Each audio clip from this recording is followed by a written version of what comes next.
You'll never believe where I'm at today, Sigmund. Not Montana.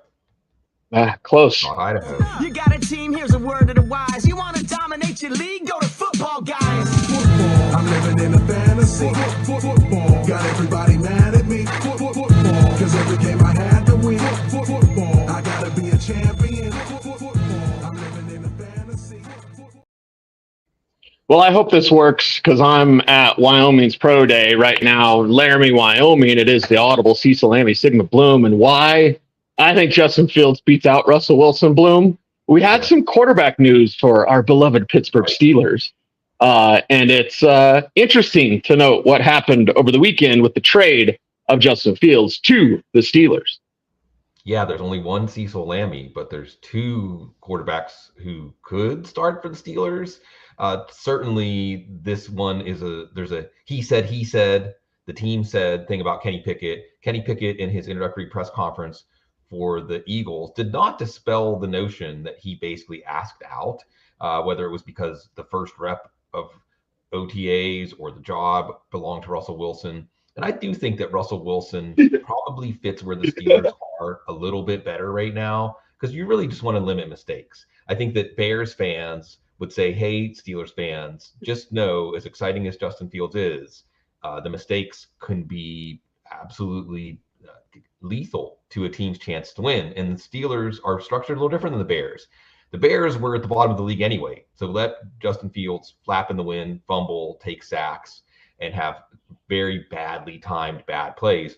Russell Wilson, I think, is going to just be asked to take care of the ball, maybe occasionally make something happen on a fourth quarter drive, and keep the Steelers on schedule. Not that much different than what Kenny Pickett was asked to do, but with more experience. And I think that it is going to be one of those situations, Cease, that maybe depends on the Steelers' record. It may depend on whether it's Russell Wilson making the unforced errors. And it also depends on who takes better to the new offense, hopefully assuming there is an offense that looks different than the Matt Canada offense that is at least part of the story of Kenny Pickett's demise in Pittsburgh. Hey, Arthur Smith, don't let us down. Wait a second. We might be let down. But I think Fields could win the job out of training camp, Bloom. And not just because I've seen Russell Wilson practice over the last 2 years, but Russ is on the decline. And Fields is the type of player, like, we've never seen him get a fair shot.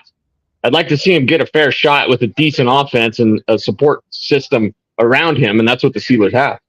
And I think that it's whether there's some rails, some guardrails for his play, because I look at Colin Kaepernick, and I'm not saying that Justin Fields can take the Steelers to a Super Bowl or an AFC title game, but remember, Colin Kaepernick did that with San Francisco when Jim Harbaugh was the coach. And then when Jim Tomsula became the coach, that was when his career went into decline. So maybe we have this out of order. And maybe Justin Fields with the Bears, whenever they were bottoming out as a franchise, didn't give us a chance to see what he could be when his play is prescribed more to color within the lines instead of just see what you can do. You're the offense, Justin Fields. I think the Steelers are going to have an offensive game plan that takes the pressure off the quarterback, whether it's Fields or Wilson. Yeah, what about the strategy of having more darts? I mean, I appreciate it. Certainly wasn't in love with the Russell Wilson move. I've let my opinions on Russ be known, Bloom. But when Fields goes there, I'm excited. So it's more darts theory, and it's no money, really. I mean, unless you pick up Justin Fields' fifth-year option, we're talking about a 1 year, $3 million approximately deal. You got Russell Wilson for $1 million.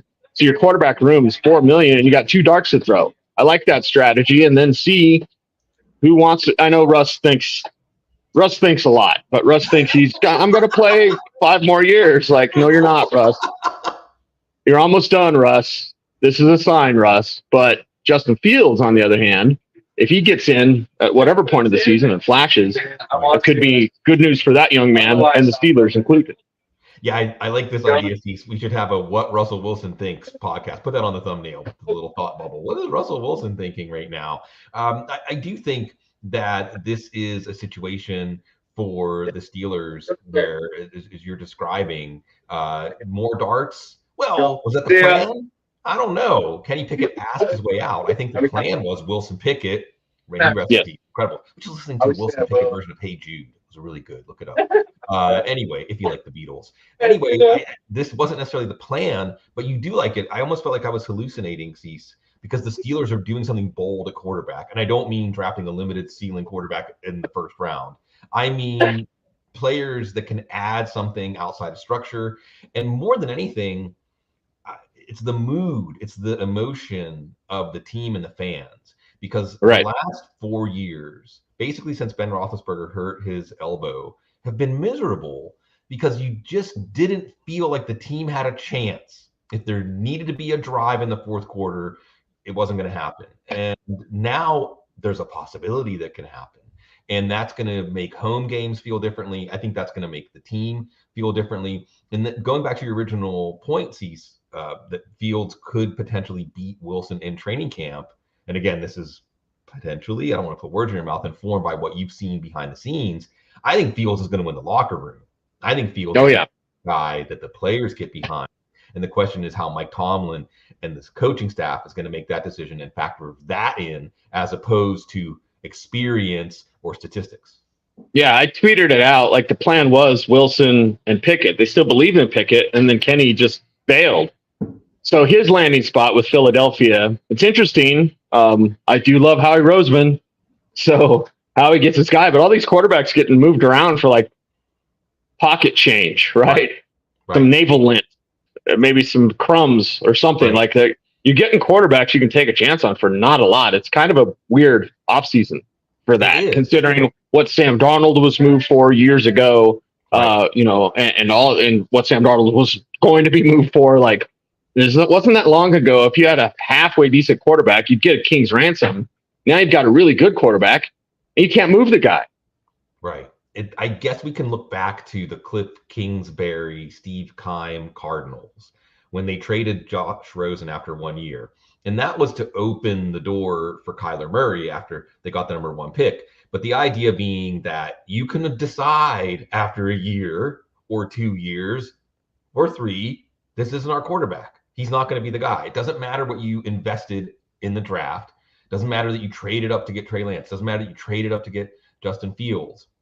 What matters is what you know and what you have and what your options are. And we can look back over the last 3 or 4 years, and the first round is just littered with quarterbacks who didn't even make it to the end of the rookie contract with their team, which is a change. Now, let's get back in 3 or 4 years to see whether it's a good change, because Baker Mayfield's over here saying, like, hey, maybe the NFL is giving up too quickly. Maybe the NFL is not giving these quarterbacks environments that are conducive to their growth. And it's a fit question, the dirty secret, like you like to say, Cease. And hopefully Fields and or Wilson will be a good fit in Pittsburgh. One man's trash, another man's treasure. I don't know if it's misinformation or not, Bloom, but didn't Keenan Allen, like, what are you most excited about? Playing with Justin Fields. Yeah. Playing with Caleb Williams, I guess. And the Caleb Williams memes that have come out since the Fields trade. The internet is undefeated, Bloom. Yeah. So whatever you feel about Caleb Williams, whatever Caleb Williams feels about playing for Chicago, guess what the Bears are doing at number 1? Right. It's Caleb Williams. So the draft starts at 2, and the trend is toward Jalen Daniels from LSU, but we shouldn't close the book on the number 2 pick. It's going to be Washington taking a quarterback, and then the draft really gets interesting at number 3. But we'll see about Caleb Williams. There's going to be a lot of pressure on him. Unlike Justin Fields, he has been set up for success. Right. Now, Shane Waldron, first year. What could Justin Fields do with Shane Waldron was his offensive coordinator? We're not going to get to see that. We are going to see Caleb Williams with DJ Moore, with Keenan Allen, maybe with another receiver at number 9. I don't think we should, just because they traded for Keenan Allen, sending a 4th-round pick to the Chargers, I don't think that closes the door on the third of the big 3 receivers, Odunze, falling to them at number 9. If he's even there at 9. If he's there at 9, right. You look at how the first round is shaking out. And again, when we hear about a trade up, we may get a trade up for JJ McCarthy, but we may get a trade up for one of these wide receivers. So Caleb Williams set up for success, but on the other hand, that puts pressure on him. That creates expectations, and we'll see how that goes. But I do think Keenan Allen, if we trace that story back, Oh, Chargers. How is it that you have Justin Herbert on a rookie contract? You sign big name players or extend your players so that you're in salary cap hell, and you have nothing to show for it. What, a victory over Lamar Jackson in his rookie year in the playoffs? You have nothing to show for it. So this is a franchise that is hitting the reset button with Jim Harbaugh, and really the opposite end of the Bears. No expectations. So Jim Harbaugh, do your thing. Right. I was going to say they got that win over Jacksonville. Oh, wait. I was just talking to Scott McLuhan in the weight room here at Wyoming. So it's like, yeah, Jacksonville's got some ballers. So they got some Wyoming ballers as well, Muma and Wingard. Last time I was up here was for Chad Muma's pro day. So I'm back here for Easton Gibbs' pro day. And yeah, man, the draft is heating up. NFL news. Could we have like bankers hours for NFL news? Not to bitch and complain. Sorry, Joe.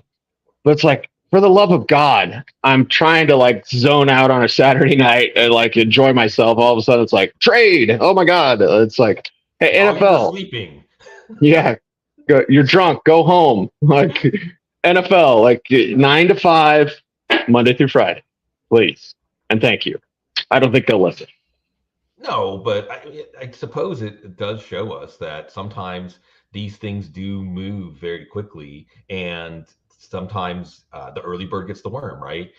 Teams have to be on top of this. I don't know what the talks were that the Steelers had with the Bears about Fields, how much things were put in place. This is a good fantasy football lesson, right? Sometimes you have trade talks that lead to a trade, but not immediately to a trade, because you establish parameters, because you establish a sense of goodwill, mutually beneficial arrangement.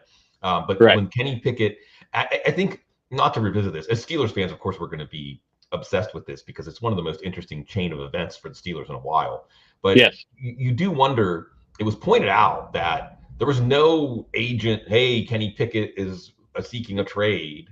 Hey, Kenny Pickett, find his team. It was, we became aware of the relationship breaking down when the trade was announced to the Eagles.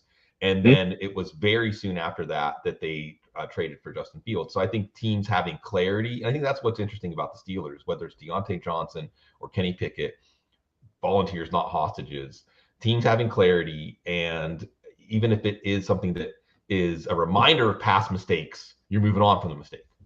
Yeah, moving on. And it's interesting to note how fast the Kenny Pickett thing came together, because again, the plan was Pickett, still believe in him, sit behind Wilson, learn, develop, and then see what you can do afterwards. And then he was just out, and they obliged him. They don't fight, right?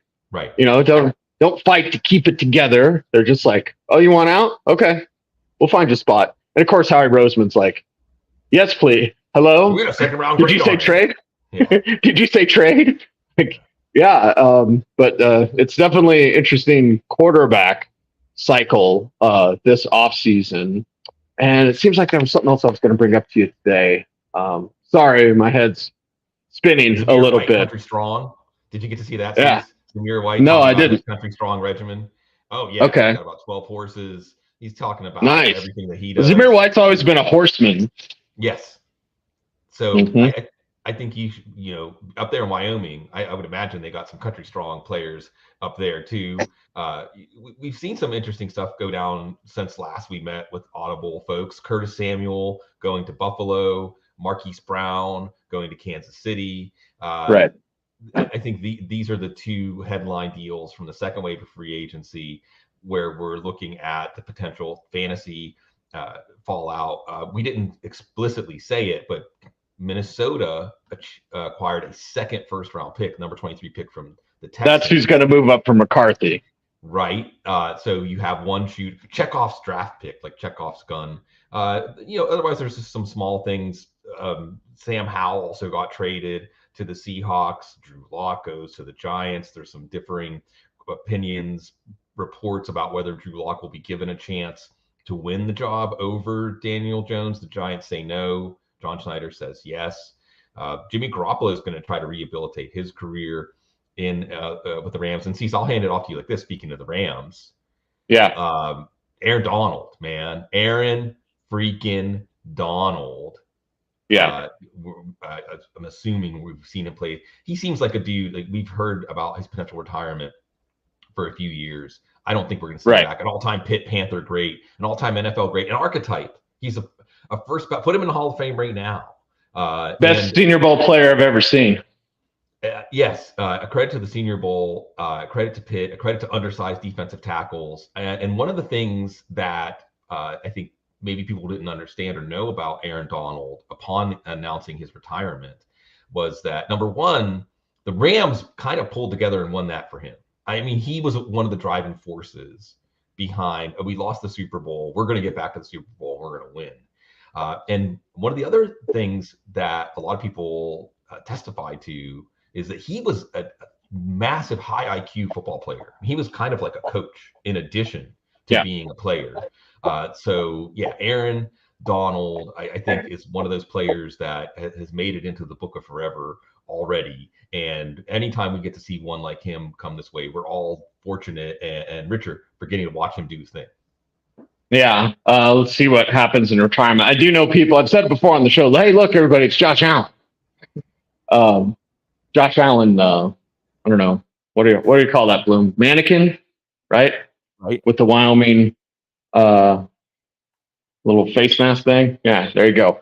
I've said it before on the show, but I do know people that are concerned about Donald in retirement. Like, I hope everything goes smoothly for him. So I hope that's the case, Bloom.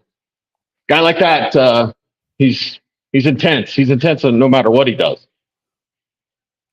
Yeah, and I think that I have optimism because he's going out on his terms, and hopefully that's going to be a smooth transition into whatever comes after football for him. Okay. Yesterday I was at CSU for Dallin Holker's Pro Day. Today in Laramie in Wyoming for Easton Gibbs Pro Day. So another Wyoming linebacker, Bloom. Not Logan Wilson, not Chad Muma, but Easton Gibbs can play. So I'm gonna go watch him run the 40. What do you want to know anything? What's on your mind? Let's we got about 3 minutes left. Yeah, no, I think that we can feel the transition from free agency and the exhilarating first wave of free agency, and there are still some teams making moves. I don't want to say that the meaningful moves are over. You know, Taron Johnson going to the Jets, some offensive line moves, Kevin Zeitler going to Detroit. Man, you got to love that move. But I think we're all starting to shift our focus now to the draft and projecting those picks in the draft, how those early picks potentially with trades are going to shake out. And you know that this Minnesota stuff is real when Daniel Jeremiah, who never puts trades until his fourth mock, put that trade up for J.J. McCarthy in his third mock. So we have that to play around with. We have New England. We have uncertainty with Washington, and then we have uncertainty. You know, could the Chargers trade down? Could the Giants trade down? Could the Giants trade up? There's a lot more questions than answers, but that's what keeps us coming back. Yeah, that's what keeps us coming back to the NFL. It's what keeps you coming back to the Audible or footballguys.com, and check out our YouTube channel and like, comment, share, subscribe, hit the notification bell, all those sorts of things. And I think every week it's like, where is Cecil this week? And my head's spinning. I'm sorry, brother.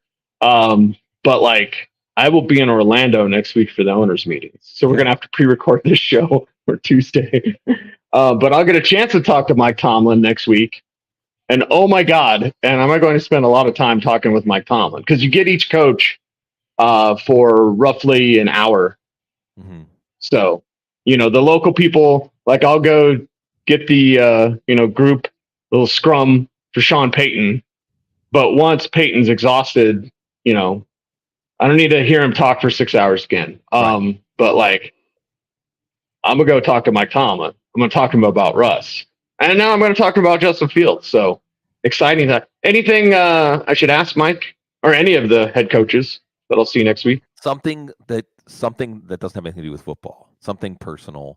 Remember whenever they would ask Bill Belichick about, watching college football at Navy when his dad. Oh, if you asked him about Navy football, he'd go on for 30 minutes. Right. So your job, Cease, is to find the skeleton key for each one of these guys that will make them open up like a ray of sunshine.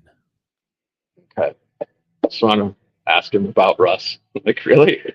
You're going to let Team 3 in the building? Honestly, that's a legitimate question. Like, are you going to let Russ's people in the building? That's a big one. And how is Russ as a mentor for Justin Fields? Right. Well, You what know? you hope is, as a player at the league minimum, he's an employee, but and that's I think Mike Tomlin's approach with all players. But there's also George Pickens. So again, you have rules, but you don't want to be rigid. You have the Steelers' way. But hey, when Russell Wilson or Justin Fields becomes available, then that becomes the Steelers' way. Yeah, you make the move. Bloom, make sure to get our rookie draft guide, footballguys.com. Also, give everyone a programmer note because you got On the Couch coming back this week. On the Couch come back this week. It'll release tomorrow with Matt Williamson going over free agency. Got Matt Harmon lined up, of course, Matt Waldman, all the Matts coming up, and everyone's blood is flowing. I think now we can start to look to the future.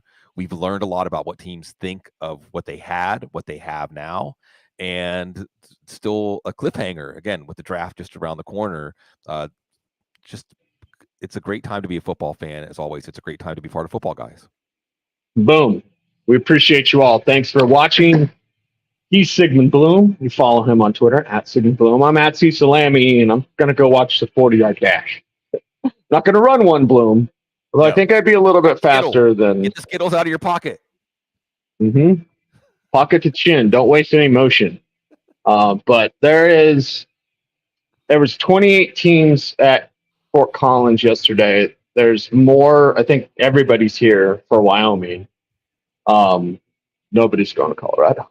Sorry. See you next year. See, you'll have Travis Hunter, Shadur Sanders. Hunter will be a top 5 pick. Shadur will be number 1 pick. So next year, Boulder, I'll be up there. But this year, where the talent's at. We've got Caleb's pro day, I believe, is Wednesday, if I'm not mistaken. And then JJ's pro day is Friday. So will there be a trade for Minnesota in the near future? Just they don't have to wait till the draft. The longer you wait to make the move, the more opportunities you have for another team to move up however they can with JJ McCarthy. And yeah, I'm talking about the Broncos. So if you're Minnesota, Bloom, owners meetings next week, you know stuff happens when teams get together, right? Combine, Senior Bowl, stuff happens. I have a feeling stuff will happen at the owners meetings where I'll be next week. We'll also be back for you on Thursday, so make sure to check us out then at our usual time on the couch on Wednesday. Is that going to be live, Bloom, or are you going to record that? It'll come out at 2 p.m. Eastern. 2 p.m. Eastern. Okay, there you go. So he's Sigmund. I'm Cecil. We are the Audible. And from New Orleans and Laramie, we say peace and stay frosty. Let me play the video. Stay frosty, everybody.